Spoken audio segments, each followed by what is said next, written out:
Progres rumah tapak Menteri IKN capai 42,62%. Kementerian Pekerjaan Umum dan Perumahan Rakyat, PUPR, melalui Satuan Tugas, Satgas, Pelaksanaan Pembangunan Infrastruktur Ibu Kota Nusantara, atau IKN mengungkapkan progres pembangunan rumah tapak jabatan menteri di IKN telah mencapai 42,62%. Untuk progres rumah tapak jabatan menteri sudah mencapai 42,62%, ujar Ketua Satgas Pelaksanaan Pembangunan Infrastruktur IKN Danis Sumadilaga kepada Antara di Jakarta, Minggu. Kementerian PUPR terus mempercepat pembangunan rumah tapak jabatan menteri yang berada di kawasan inti pusat pemerintahan, KIP, IKN. Pekerjaan ini ditargetkan selesai pada tahun 2024, sebagai salah satu infrastruktur pendukung dalam rangka persiapan penyelenggaraan upacara bendera pada peringatan HUT RI ke-79 pada 17 Agustus 2024 mendatang di IKN. Pembangunan konstruksi rumah dilaksanakan secara paralel dengan penataan lanskap. Penghijauan dan penataan pedestrian bagi pejalan kaki di sekitar lokasi pembangunan juga dilakukan supaya kondisi lingkungan tetap terjaga dan nyaman untuk dihuni. Kementerian PUPR juga memasang panel surya sehingga memaksimalkan pemanfaatan energi listrik di unit hunian. Selain itu, selama pembangunan, Kementerian PUPR meminta agar pohon-pohon yang ada tidak ditebang, sekaligus terus melakukan penanaman pohon agar lingkungan tetap hijau dan asri. Sebanyak 24 unit rumah tapak jabatan Menteri Persil 104 dibangun di atas lahan seluas 10,6 hektar. Sementara, rumah tapak jabatan Menteri Persil 105 sebanyak 12 unit dibangun di atas lahan seluas 9,1 ha. Seluruhnya dilengkapi dengan prasarana, sarana dan utilitas, PSU, meubel air, serta fasilitas umum dan fasilitas sosial. Pembangunan rumah tapak jabatan menteri juga didesain untuk merespon kondisi topografi berkontur sehingga terdiri dari dua tipe rumah yang mengikuti kontur lahan, yaitu tipe upslope dan downslope. Tipe upslope yang dibangun sebanyak 25 unit diperuntukkan bagi hunian yang berada pada punggungan bukit, dengan elevasi belakang rumah lebih tinggi daripada elevasi jalan. Sementara tipe downslope yang dibangun sebanyak 11 unit, diperuntukkan bagi hunian yang berada di lereng bukit sehingga elevasi belakang rumah lebih rendah daripada elevasi jalan. Selain didesain untuk mengikuti kontur lahan sehingga meminimalisir cut and fill, rumah tapak jabatan menteri juga didesain untuk responsif terhadap iklim dan bencana. Diterapkan pula sistem Smart Design Building dengan akses 100% terhadap internet dan Wi-Fi sehingga menjadi kawasan cerdas terpadu.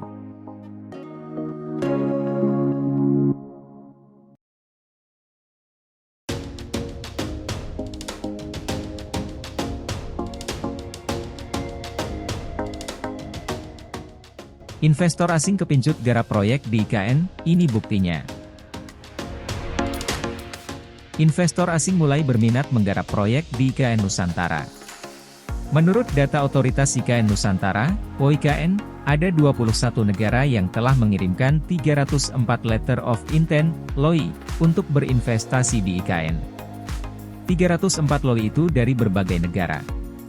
Ada 21 negara, mulai Amerika, Eropa, Cina, Korea Selatan, Jepang, Singapura, Malaysia, ucap Deputi Bidang Transformasi Hijau dan Digital OIKN, Mohammed Ali Berawi dalam agenda Sweden-Indonesia Sustainability Partnership, Ayana Mid Plaza, Sudirman, Jakarta Pusat. Menurut Ali Berawi, LOI tersebut berarti bahwa berbagai negara itu ingin berpartisipasi di IKN Nusantara. Setelah LOI diterima, ia menjelaskan bahwa diskusi intensif atau detailed discussion dilakukan satu persatu.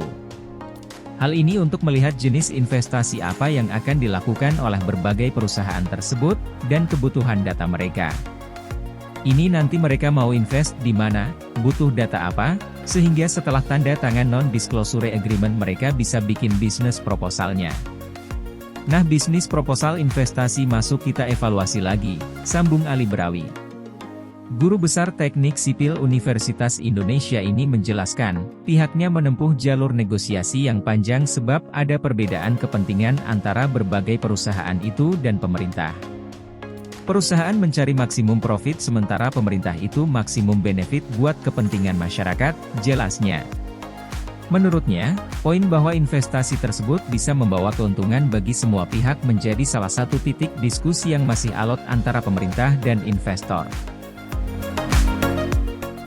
Ada proses negosiasi yang waktunya cukup signifikan di situ untuk memastikan bahwa ini, investasi, akan membawa keuntungan bagi semua pihak. Poin ini yang cukup alot diskusinya, jelas dia.